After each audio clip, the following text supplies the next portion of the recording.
બંને મિત્રોએ નિર્ણય કરી લીધો. માયાવી કાલકેતુ રાક્ષસે માયા કરી પ્રતાપ ભાનુ અને એના ઘોડાનું અપહરણ કરી નગરમાં મૂકી આવ્યો. ઉપરોહિતનું અપહરણ કરીને આશ્રમમાં મૂક્યો અને કાલકેતુ રાક્ષસ પોતે ઉપરોહિતના રૂપમાં પ્રતાપ ભાનુના નગરમાં ઉપરોહિતના ભવનમાં સૂઈ ગયો. સવાર પડે પ્રતાપ ભાનુએ રાજમહેલ જોયો. હવે તો કોઈ પણ વ્યક્તિને શ્રદ્ધા બેસી જાય કે મારા ગુરુદેવ કેટલા સમર્થ, મને ક્યાંથી ક્યાં મૂકી દીધો રાતમાં. કોઈને ખબર ન પડે. અંધારામાં અશ્વારૂઢ થઈ 2 પ્રહર દિવસ ગયો. પછી ઘરે આવ્યો. લોકોએ ધામધૂમથી પ્રતાપ ભાનુનું સ્વાગત કર્યું કે સમ્રાટ આવી ગયા. 1 દિવસ, 2 દિવસ, 3જો દિવસ પૂરો થાય છે. મારા ગુરુદેવ ક્યારે આવે તેની પ્રતીક્ષા. અને એમાં પેલો કપટ કાલકેતુ રાક્ષસ ઉપરોહિતના રૂપમાં મળવા આવ્યો. કોઈને વાત કરીશ નહીં, મને રસોઈ ઘર સોંપી દે, હું તારો ગુરુ. પ્રતાપ ભાનુએ સ્વાગત કર્યું, રસોઈ ઘર સોંપી દીધું. બ્રાહ્મણોને ભોજનનું નિમંત્રણ અપાયું. બપોરના સમયે બ્રાહ્મણો ભોજન કરવા આવ્યા. કપટ મુનિ કાલકેતુની બનાવેલી રસોઈ બ્રાહ્મણોને પીરસવામાં આવી.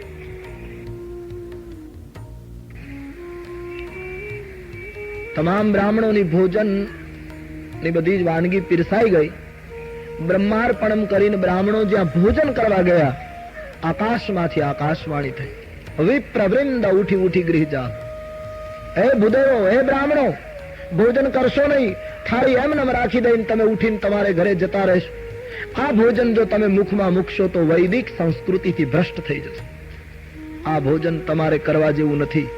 આ ભોજનની અંદર બ્રાહ્મણોનું અને જુદા જુદા મૃગલાઓનું માંસ નાખવામાં આવ્યું છે.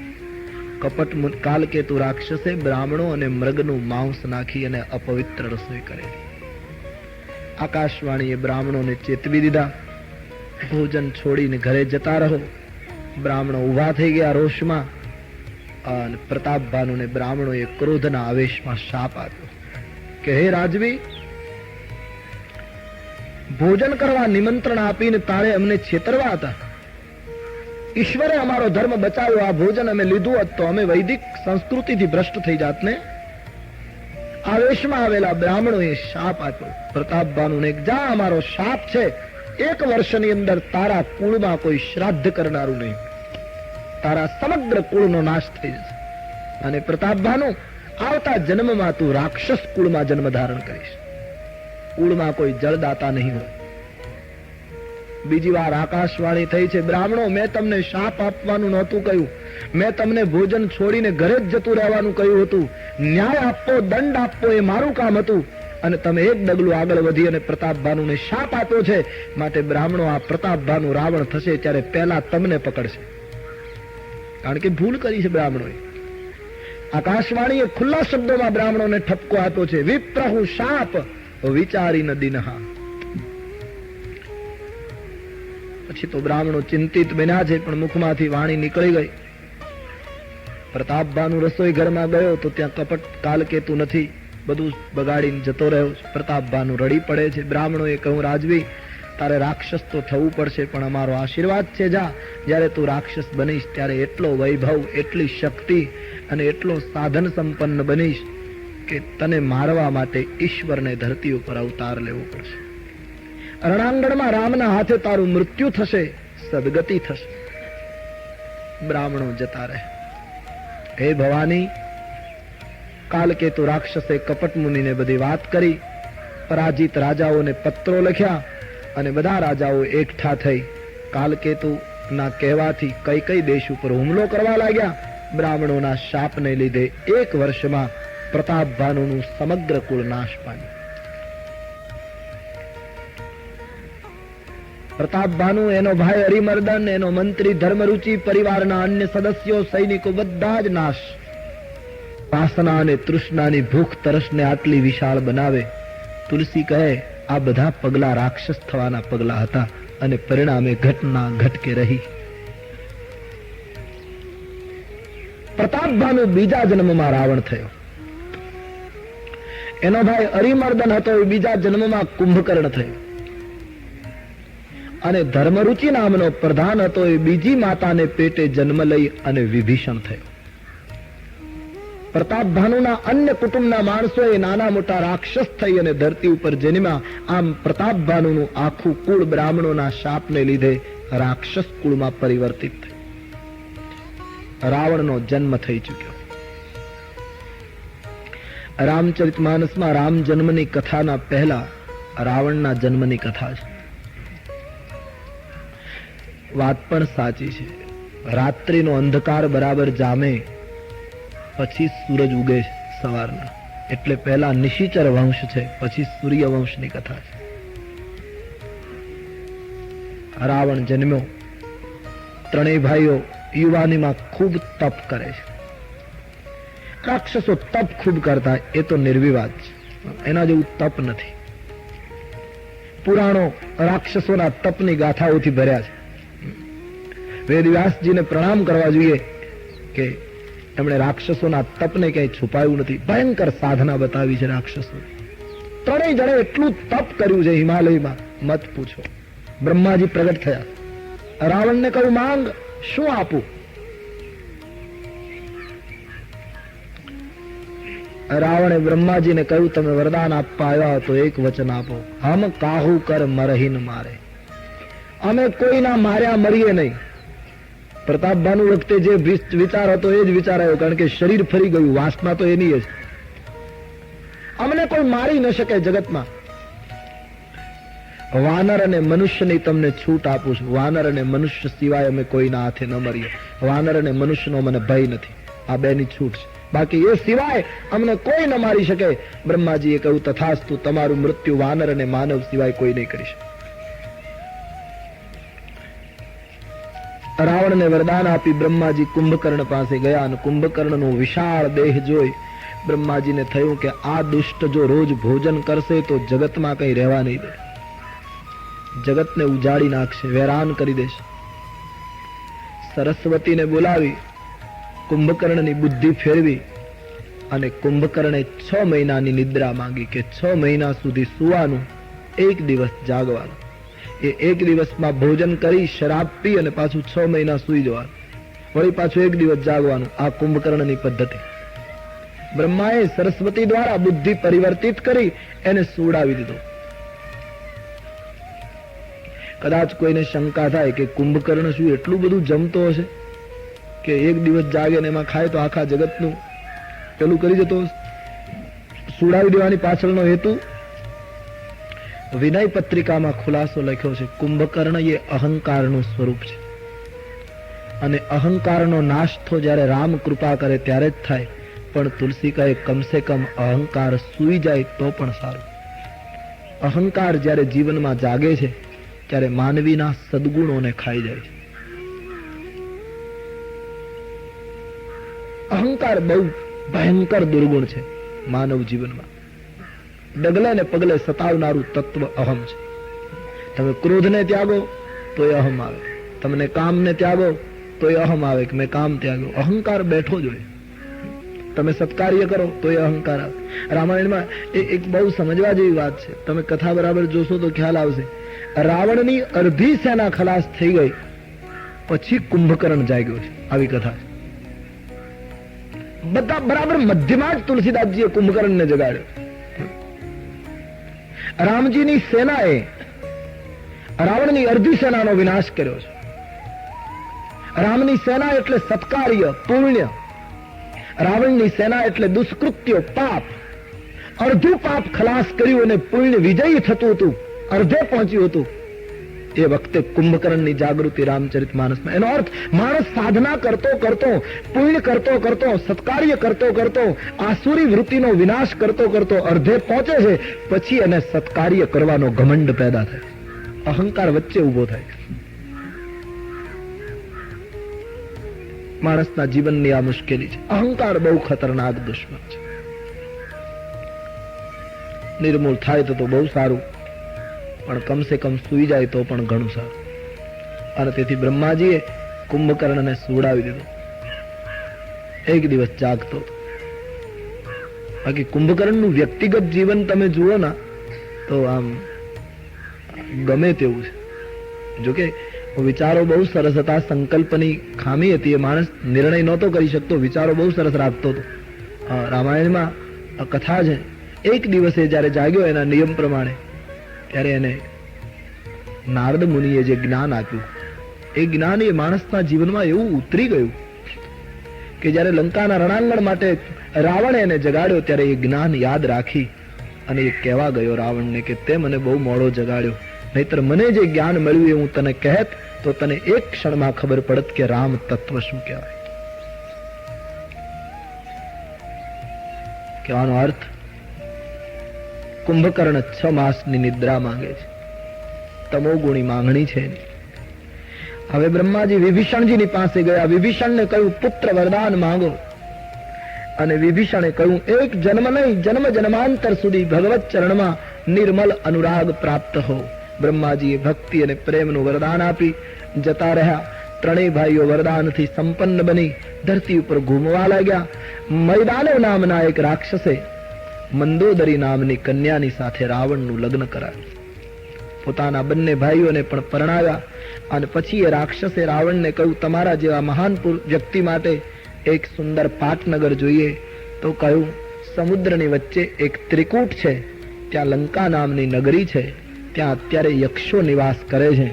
રાવણ તમે એને હાંકી કાઢો તો એ નગરી હું તમારા માટે પુનઃ રચી દઉં, સુધારા કરી. રાવણે ચડાઈ કરી, યક્ષો જીવ લઈને જતા રહ્યા અને એ સ્થાન રાવણના કબજામાં આવ્યું. મૈદાનવે એને સવારી અને એ રાવણની લંકા બની. ત્યાં રાવણના રાક્ષસો કેન્દ્રિત થયા. જગવિખ્યાત નામ તેહી લંકા, પુષ્કળ સમૃદ્ધિ, સોનાનો કિલ્લો, પછી તો શું કહેવાનું. આટલી સમૃદ્ધિનો માલિક બની અને રાવણ લંકામાં કેન્દ્રિત થયો. એમણે ભાઈઓને પરણાવ્યા, કુટુંબીઓને બધાને યોગ્યતા પ્રમાણે મકાનો આપ્યા. તમામ લોકો સોનાની લંકામાં કેન્દ્રિત થયા. આટલી બધી સમૃદ્ધિ આ માણસ પાસે હોવા છતાં એની બીજાની સંપત્તિ લૂંટવાની ભૂખ ગઈ નહીં. ગત જન્મની ભૂખ હજી એમનેમ રહી, ગત જન્મની તૃષ્ણા હજી એમનેમ બળવો કરતી રહી. તુલસીજી લખે છે એક દિવસ સ્વર્ગમાં ગયો, કુબેરની તમામ ધન સમૃદ્ધિને પુષ્પક વિમાનમાં ભરી રાવણ લંકામાં લઈ આવ્યો. એના તૃષ્ણા અને વાસનાથી લંબાયેલા હાથ છેક સ્વર્ગ સુધી પહોંચ્યા. એટલાથી એને સંતોષ ન થયો. એ પાતાળમાં ગયો અને નિર્દોષ નાગ કન્યાનું અપહરણ કરી પોતાના શયનખંડમાં પૂરવા લાગ્યો. એટલાથી પણ એને સંતોષ ન થયો. પોતાના બાહુમાં કેટલી તાકાત એનું પ્રદર્શન કરવા માટે આ માણસે ભગવાન સદાશિવનો કૈલાસ ઊંચો કરી દુનિયાને બતાવ્યું કે મારામાં કેટલી શક્તિ. રાવણના જીવનમાં મોટામાં મોટી કરુણા એ હતી કે કોઈનું સૌંદર્ય જોતો હતો તો સૌંદર્યનો શિકાર કરતો હતો, કોઈની સંપત્તિ જોતો હતો તો સંપત્તિની લૂંટ કરતો હતો. નહીતર આટલી બધી સમૃદ્ધિ પછી માણસને કેટલું જોઈએ? એટલી સમૃદ્ધિનો માલિક બન્યો. છેવટે એ લંકામાં આગ લાગી. આપણે ત્યાં કહેવાય છે લંકા ડૂબી અંતે. ક્યાં સુધી કેટલું જોઈએ માણસ? આમ બધી લૂંટ કરવા લાગ્યો. અપહરણ કરવું એ જ વિચારધારા, કોઈ દિવસ સમર્પણ કરવાનો વિચાર આ માણસના જીવનમાં ઉઠ્યો નહીં. ત્રાસ બોલાવા લાગ્યો. એક દિવસ તુલસીદાસજી કહે છે સભા ભરીને રાવણ બેઠો છે અને સભાની આગળ પોતાનું પ્રવચન આપતા એમણે એમ કહ્યું હમરે બેરી વિબુધ બરૂથા. આ જગતમાં ભાઈઓ આપણા દુશ્મનો દેવતાઓ છે.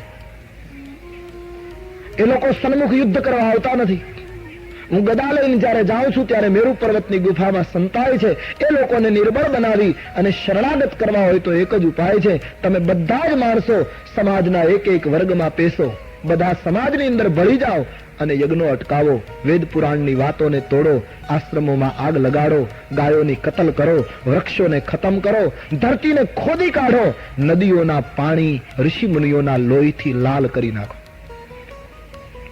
આવી જો ઘટના ઘટશે તો ક્ષુધા ક્ષીણ દેવતાઓ એની મેળાએ મારી પાસે આવશે. પછી મારવા હશે તો મારીશું, બાંધવા હશે તો બાંધીશું, પણ તમે બધા જ મારા અનુચરો આ કામ કરો. સમાજના એક એક વર્ગમાં પ્રવેશીને આવું એક કાર્ય ઉપાડો. રાવણે પોતાના રાક્ષસોને આ સૂચના આપી છે. ધર્મને તોડી નાખો. ઇન્દ્રજીતને કહ્યું તું ગદા લઈને સ્વર્ગમાં જા, દેવતાઓને ત્રાસ આપ. પોતાના પુત્રને, પોતાના સંતાનોને, પોતાના સમાજને, પોતાના અનુયાયીઓને યજ્ઞ તોડો, ગાયોને ખલાસ કરો, વેદ પુરાણની વાતો કરે ને દેશ નિકાલ કરો, આશ્રમોની કર લો, ઋષિ મુનિઓના મસ્તક કાપી લો, આવી વિચારધારા શીખવે એ રાવણ. અને ટૂંકમાં રાવણના બધા માણસો સમાજમાં ફેલાઈ ગયા. મારીચ અને સુબાહુને અયોધ્યા અને જનકપુરની વચ્ચે મોકલી આપ્યા કે તમે ત્યાં થાણું નાખીને બેસો. શૂર્પણખાને દંડિકારણ્યમાં મોકલી આપી. આમ જુદી જુદી જગ્યાએ મહત્વના થાણા સ્થાપી અને ખોટો પ્રચાર શરૂ થઈ ગયો સમાજની અંદર. માણસમાં લખ્યું છે એ લોકોના પ્રચારથી દોરવાઈને સંસારમાં જુગારી, ચોર અને લંપટ માણસો વધવા લાગ્યા.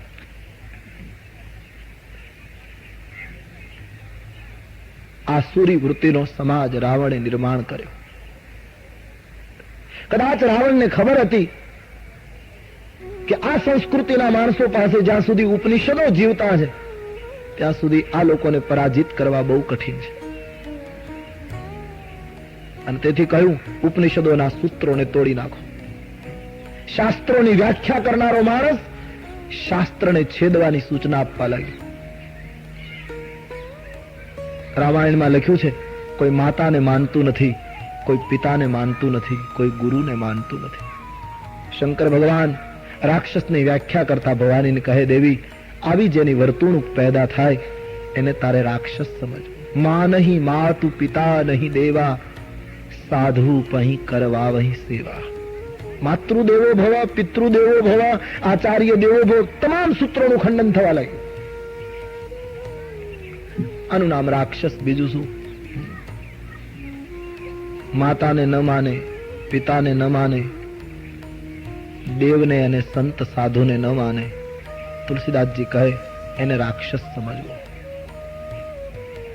આવો ખોટો સમાજ નિર્માણ થયો. નિશિચરે પોતાનું પ્રાબલ્ય વધાર્યું, રાત્રિ ગાંઠ બની ગઈ અસુરોની. તુલસીદાસજીએ લખ્યું છે, એટલા બધા પાપો વધ્યા છે, મહાત્માઓના મસ્તક છેદાયા, અર્ધો હિન્દુસ્તાન હાડ પિંજરોથી ભરાઈ ગયા, ગાયો અને સંતોના હાડ પિંજરો રખડવા લાગ્યા ધરતી ઉપર, અસ્થિઓના ઢેર થવા લાગ્યા છે, નદીઓના પાણી લાલ રંગે રંગાયા છે, ધરતી કાંપી ઉઠી છે. સહન ન થયું ધરતીથી રાવણનો અત્યાચાર.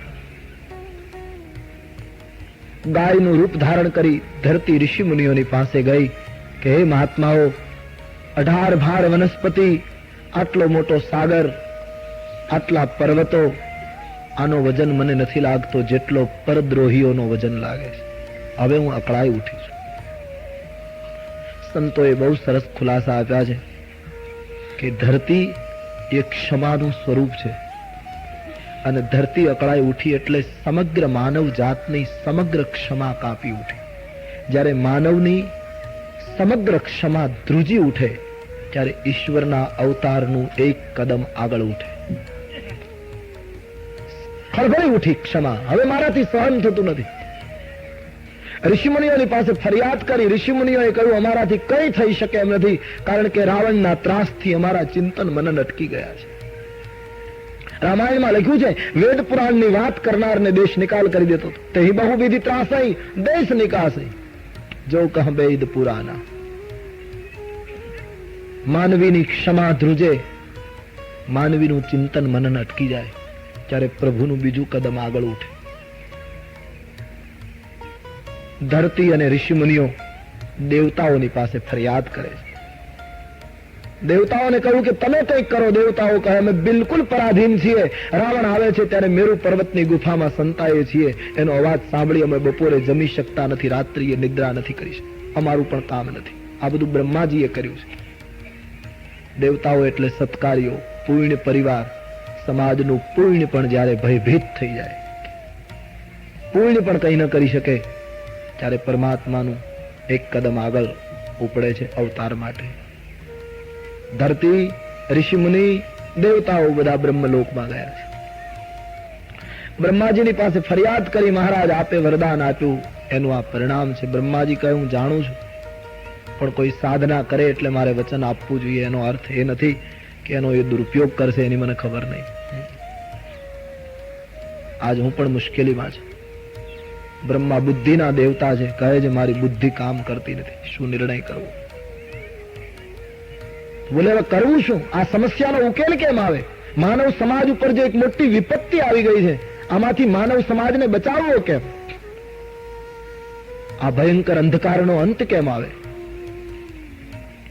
બ્રહ્માજીએ કહ્યું, ક્ષમા કાપે, ચિંતન મનન અટકે, પુણ્ય ભયભીત થાય, બુદ્ધિ કામ કરતી બંધ થઈ જાય, પછી એક જ ઉપાય છે દેવતાઓ, આપણે બધા પરમાત્માની પ્રાર્થના કરીએ. હવે પ્રાર્થના સિવાય કોઈ ઉપાય નથી. સમગ્ર વિશ્વને જેણે નિર્માણ કર્યું છે એ પરમ તત્વ પરમાત્માની આપણે સ્તુતિ કરીએ, અને હવે ભગવાન જ આ સમસ્યાનો ઉકેલ આપી શકે. પ્રાર્થના કરવાનો નિર્ણય લેવાયો બ્રહ્મલોકમાં. શંકર ભગવાન કથા કહેતા કહેતા કહે, દેવી એ વખતે મારી હાજરી બ્રહ્મલોકમાં હતી, હું ત્યાં ઉભો હતો. બ્રહ્માજીએ બધા દેવતાઓને પૂછ્યું, આપણે ભગવાનની પ્રાર્થના કરીએ, પણ બોલો ભગવાનની પ્રાર્થના આપણે ક્યાં કરીશું? ભગવાન ક્યાં મળશે? આવો પ્રશ્ન દેવતાઓને પૂછ્યો. તો દેવતાઓ જુદો જુદો મત આપવા લાગ્યા. કોઈ કહે ક્ષીરસાગરમાં, કોઈ કહે ગોલોકમાં, કોઈ કહે સાકેતમાં, કોઈ કહે વૈકુંઠમાં. શંકર ભગવાન કહે, બધાના મતો જોઈ મને હસવું આવ્યું. બ્રહ્માજીએ મને પૂછ્યું ત્યારે કહ્યું કે મહારાજ આ દેવતાઓની મને દયા આવે છે. આ બધા કહે ભગવાન અહીં હશે, અહીં હશે. હું બધાને એટલું પૂછું છું કે ભગવાન ક્યાં નથી? હરિવ્યાપક સર્વત્ર સમાના, હરિવ્યાપક સર્વત્ર સમા, હરિવ્યાપક સર્વત્ર સમાના.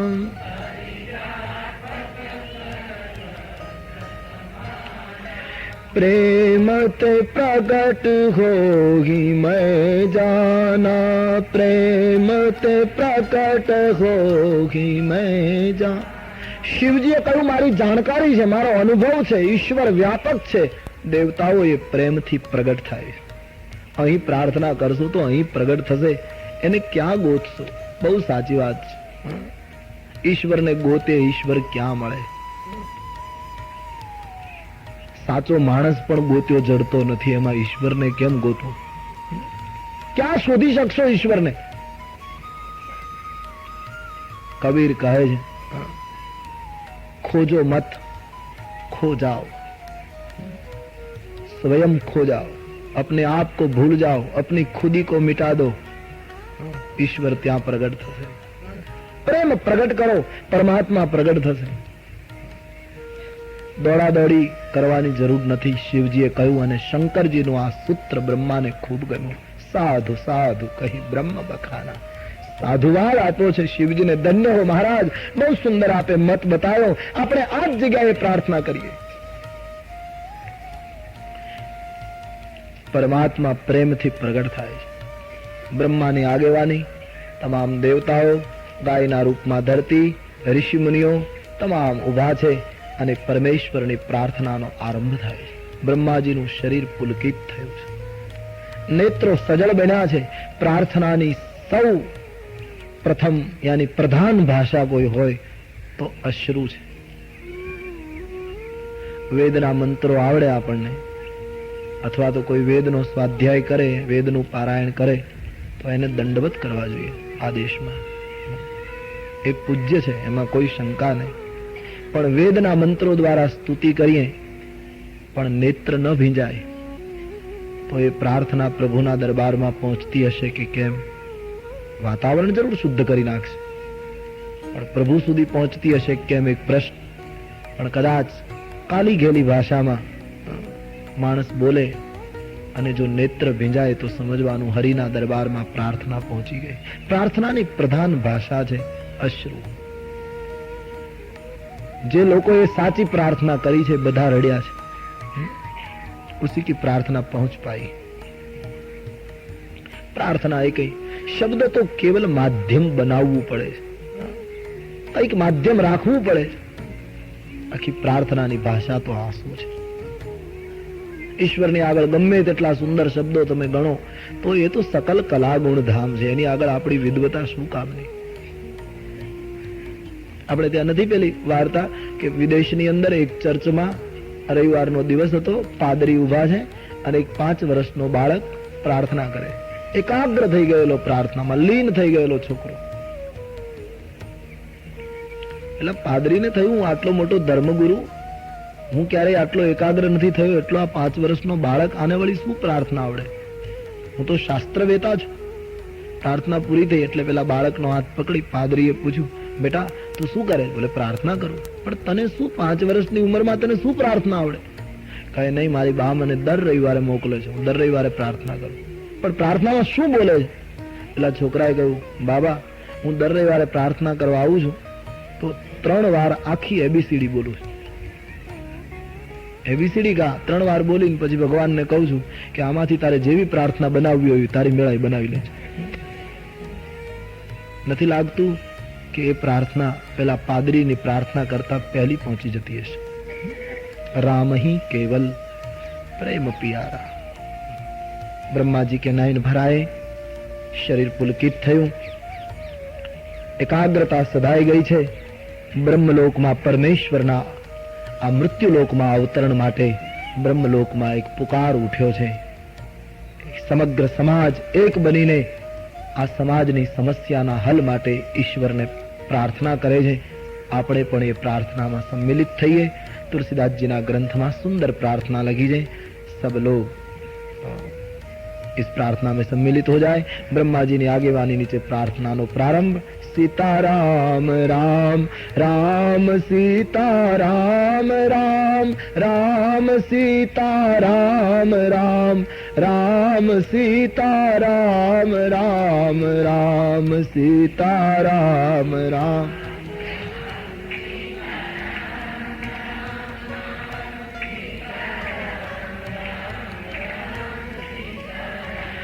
राम राम सीताराम राम राम सीताराम राम राम सीताराम राम राम सीताराम राम राम सीताराम. सब गाइए.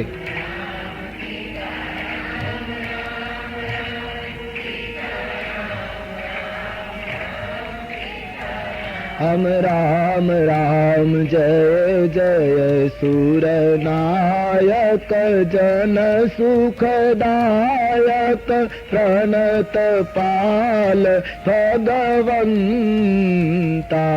सीताराम राम राम सीता.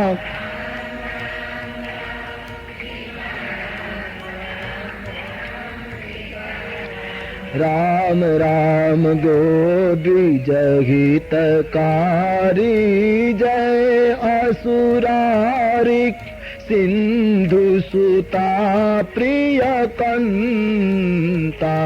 सीताराम.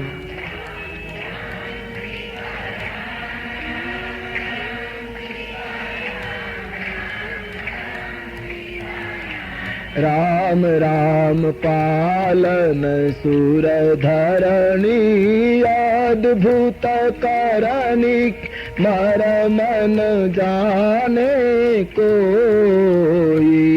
सीताराम राम.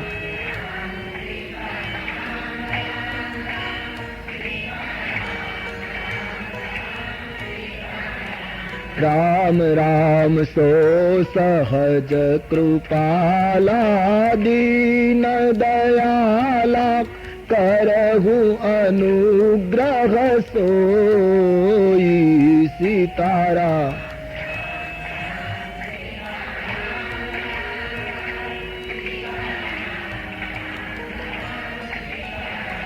राम राम जय जय अविनाशी सब घटवासी व्यापक परमानंदा. सीताराम.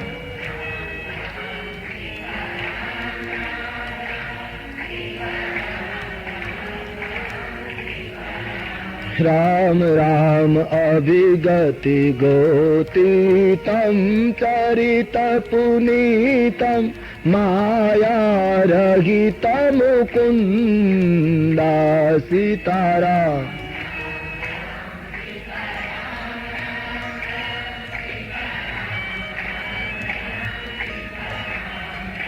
राम जेहि लागी विरागी अति अनुरागी विगत मोह मुनि वृंदा सीताराम।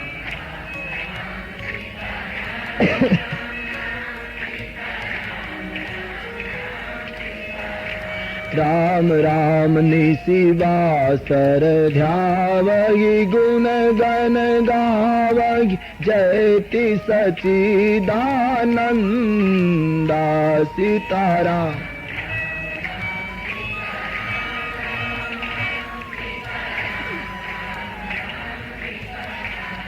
हम राम जेहि सृष्टि उपायि त्रिविध बनाई संग सहाय न दूजा सीताराम।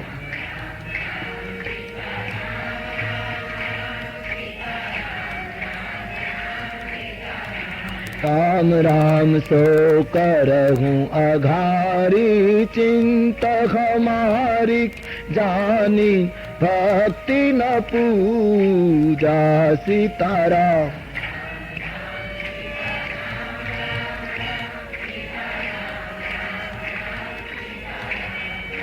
राम सो भव भय भंजन मुनि मनरंजन गंजन विपति बरूथा।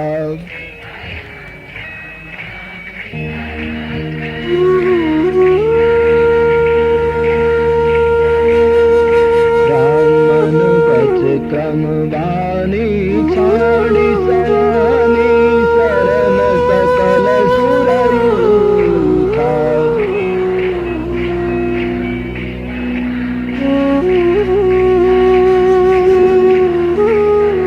राम राम शारद श्रुति शेष हरिषण अशेष जातहु क्यों नहीं जाना।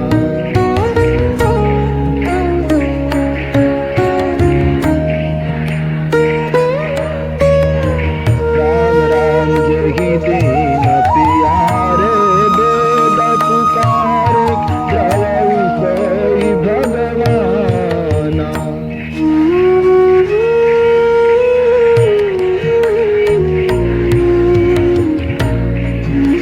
राम राम भव बारिधि मंदर सब विधि सुंदर गुण मंदिर सुख कुंजा।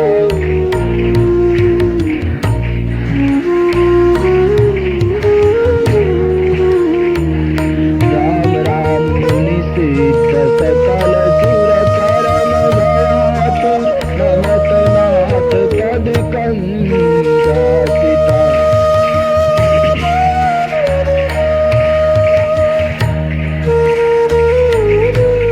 राम सीता राम राम राम सीता राम राम राम सीता राम राम राम सीता राम राम राम।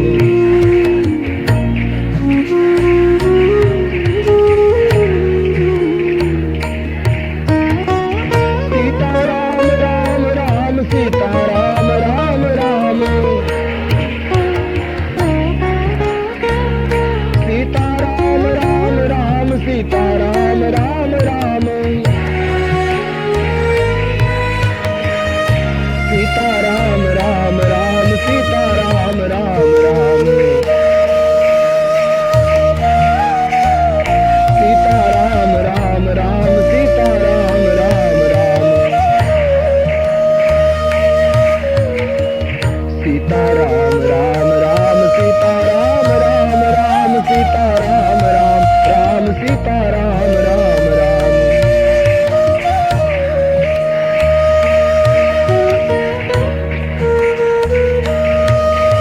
ब्रह्मा ने આગેવાની નીચે એક દિવ્ય પ્રાર્થના ઉઠી। આકાશમાંથી આકાશવાણી થઈ। શોક સંદેહને હરનારી દિવ્ય વાણી પ્રગટી છે. જની ડર કહો મુનિ શુદ્ધ સુરેશા. તમામ દેવતાઓ મુનિઓ હવે કોઈ ડરશો નહીં. હું તમારા માટે મનુષ્ય અવતાર ધારણ કરીશ. મારા અંશ સહિત હું ધરતી ઉપર પ્રગટ થઈશ. સૂર્ય વંશમાં અવતરીશ. થોડો સમય પ્રતીક્ષા કરો. હું આવીને ધરતીની ગુરુતાનો નાશ કરીશ. પરમાત્માના વચનો સાંભળતા તમામ દેવતાઓ નાચવા લાગ્યા. ભગવાનનું ધરતી ઉપર અવતરણ થશે. ભગવાન રાક્ષસ કુળનો વિનાશ કરશે. આપણી સમસ્યાનો ઉકેલ આવી જશે. આપણો ભય તૂટશે. દેવતાઓ નાચતા આનંદ ઘેલા બની અને પોતપોતાના લોક તરફ પાછા ફરવા લાગ્યા. બ્રહ્માજીએ આડા ઉભા રહીને બધાને અટકાવ્યા. ક્યાં જાઓ છો? બોલે હવે શું કામ? ભગવાન પ્રગટવાના છે, બધું કરી નાખજો. અમે અમારા ભોગોમાં પાછા જતા રહીએ. બ્રહ્માજીએ કહ્યું નહીં, ઈશ્વર આવીને સમસ્યાનો ઉકેલ કરશે એ બરાબર, પણ અત્યાર સુધી ભોગ ભોગવવાની આપણને ટેવ પડી છે. હવે ભોગ આપવા માટે રીછ અને વાનર બની ધરતી ઉપર બધા અવતરી. ઈશ્વર આવે એના પહેલા તમામ લોકો સ્વરૂપની અંદર, રૂપની અંદર અભિમાની બનીને ફરતા બધા દેવતાઓ આપણે બધાએ હવે પુરુષ બનવા છે. રાવણને મારવા માટે ઈશ્વરની મદદે પરમાત્માની સાથે આપણે પણ પુરુષાર્થ કરવાનો છે ભગવાનની કૃપાને ઝીલવા માટે. અને તેથી તમામ દેવતાઓને બ્રહ્માએ કહ્યું, હવે ભોગમાં પાછું જવાનું નથી. બાનર તનુ ધરી ધરણીમાં હરિપદ સેવો જાય. બધા દેવતાઓ ધરતી ઉપર ઉતરો. દેવતાઓએ પોતાના અંશમાંથી રીછ અને વાનરના રૂપ લઈ ધરતી ઉપર નિવાસ શરૂ કર્યો છે. આમ પરમાત્માના પ્રાગટ્યની યોજના ઘડાઈ ગઈ. હવે તુલસીદાસજી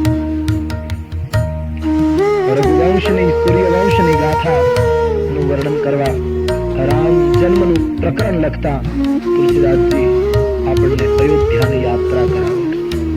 તુલસીદાસજીની સુંદર ચોપાઈઓમાં હમ ચલે અવધ સરજુ વહી રહી છે.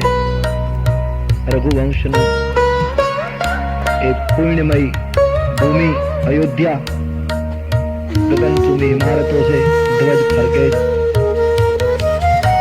તુલસીદાસજી અયોધ્યાના સમ્રાટ મહારાજ દશરથજીનો પરિચય કરાવતા ચોપાઈઓમાં લખે છે, અવધપતિ રઘુકુલ મની રાવ, અવધપતિ રઘુકુલ મની રાવ. થોડું ધ્યાન આપશો અને એકાગ્રતાથી સાંભળશો તો તમે પણ ચોપાઈઓ ગાઈ શકશો. અડધી અડધી ગવડાવું છું, केवल अड़ताली, इसलिए सब गान करें. ये सब मंत्र है.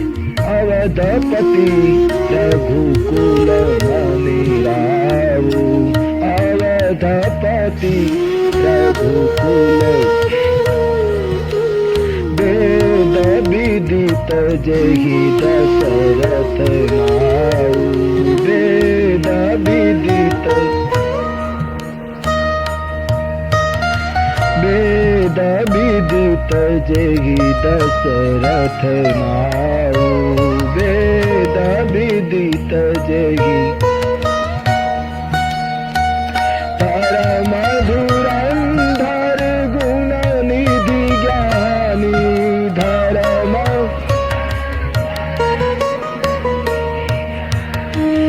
धर्म धुरंधर गुण निधि ज्ञानी, धर्म धुरंधर हृदय भगति मति सारंग पानी, हृदय भगति मति सारंग पानी, हृदय भगति मति सारंग पानी, हृदय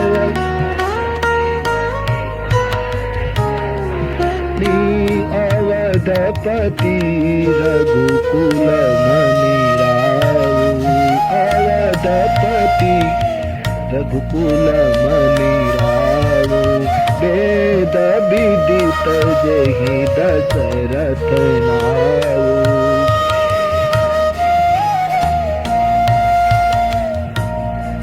અવધપતિ રઘુકુળના મણિ મહારાજ દશરથજીનું શાસન છે. પોતે ધર્મ ધુરંધર છે, ગુણનિધિ છે. બાબાજી કહે જ્ઞાની પણ છે, પણ એકલા જ્ઞાની નથી, હૃદયમાં સારંગ પાણીની ભક્તિ પણ છે. કૌશલ્યાદી પ્રિય રાણીઓ પાતિવ્રત્ય ધર્મ પાળે છે, ખૂબ સુખી સંસાર છે, કોઈ ચિંતા નથી. બધાના આચરણો પવિત્ર છે. દરેક રીતનું અયોધ્યાના મહારાજને સુખ છે, પ્રજા પણ દિવ્ય છે. પણ તુલસીદાસજીએ કહ્યું, માનવનું જીવન જ કંઈક એવું છે, એમાં કંઈ ને કંઈ ખામી રહેવાની. અખંડ કેવલ સીતાવર છે. મહારાજ દશરથજીના જીવનમાં તમામ સુખો હતા, પણ એક વેદના એને ક્યારેક ક્યારેક ખૂબ રડાવી જતી હતી, અને તે મારે પુત્ર નથી. આટલી રાણીઓ હોવા છતાં રાજભવનમાં કોઈ વારસદાર નથી. આ વેદના દશરથજીને ખટકે છે. બસ માણસનું જીવન જ આનું નામ, કઈ ને કઈ ખાડો રહેવાનો જીવનમાં, જેને પૂરી શકાતો નથી. માનવ માત્રમાં કઈ બીજું સુખ હશે તો કઈ બીજી ત્રુટિ હશે, પૂર્ણતા આવતી જ નથી. દશરથજીને તમામ સુખો, પણ પુત્ર નથી. આ એક વેદના છે. એક દિવસ રાજભવનમાં બેઠા છે. તુલસીદાસજીએ લખ્યું છે, એક બાર ભૂપતિ મન માંગી. સંસારી માણસ છે, માનવીને દુઃખ ઘણી વખત સતાવી જાય, અને તેથી અયોધ્યાના એ ચક્રવર્તી રાજભવનમાં બેઠા છે. એક વેદનાએ એને ઘેરી લીધા. એક બાર ભૂપતિ મન માંગી, ભાઈ ગ્લાની મોરે સુતનાગી. મારે પુત્ર નથી. શું કાલ રઘુકુળ અહીંયા સમાપ્ત થઈ જશે? વેદનાથી હૃદય ભરાયું. પણ એક કામ દશરથજીએ બહુ સરસ કર્યું. આ દુઃખ જ્યાં ત્યાં ન કહ્યું. માનવના જીવનમાં દુઃખો રહેવાના જ, જ્યાં ત્યાં દુઃખો ન ગાવ. તુલસીદાસજીએ યોગ્ય માર્ગ બતાવ્યો. ખૂબ જયારે દુઃખ થયું છે ત્યારે દશરથજી ઉઠી સીધા વશિષ્ઠ આશ્રમમાં ગયા છે, ગુરુદેવને દુઃખ કહેવા માટે. માણસના જીવનમાં દુઃખ પ્રગટે તો તુલસી માર્ગ બતાવે. કોઈ સંત સાધુને કહો. સંસારીઓને કહેવાથી એ તો ઉલટાનું દુઃખ વધારે છે, કારણ કે એ પણ દુઃખી હોય છે. इस बस्ती में हमारे आंसुओं को कौन पोछेगा, कैसर का शेर. इस बस्ती में हमारे आंसुओं को कौन पोछेगा, क्योंकि यहाँ जिसको देखो उसका दामन भीगा लगता है. અહીંયા બધાના પાલવ ભીના છે. कौन अपना आंसू लूछे. इस बस्ती में हमारे आंसुओं को कौन पोछेगा, यहाँ जिसको देखो उसका दामन भीगा लगता है. दीवारों से लिपट कर रोना अच्छा लगता है, हम भी पागल हो जाएंगे ऐसा लगता है. क्या कहशो दुख. कोई संत ने, कोई महापुरुष ने बड़ा सुंदर मार्गदर्शन देते हैं बाबा जी. गुरु गृह गए वो तुरंत महिपाला. तुरंत गए गुरु के द्वार. चरण लागी करी विनय विशाला. प्रणाम કર્યા છે. અવધેશની આંખમાં અશ્રુ જોઈ વશિષ્ઠજીએ પૂછ્યું છે, મહારાજ શું છે? તો નિજ દુઃખ સુખ સબ ગુરુ હી સુનાય. બાપજી, આપના આશીર્વાદથી બધા સુખો છે, પણ મારા રાજભવનની દિવાલો ઝંખે છે કે કોઈ બાળક અમારા ઉપર હાથ અટકાવીને ચાલતા શીખતું આ મહેલમાં હોય. રાણીઓ ઉદાસ બેસી રહે છે. મહારાજ, શું મારા ભાગ્યમાં પુત્ર સુખ નથી? દુઃખ પણ ગાયું, સુખ પણ ગાયું.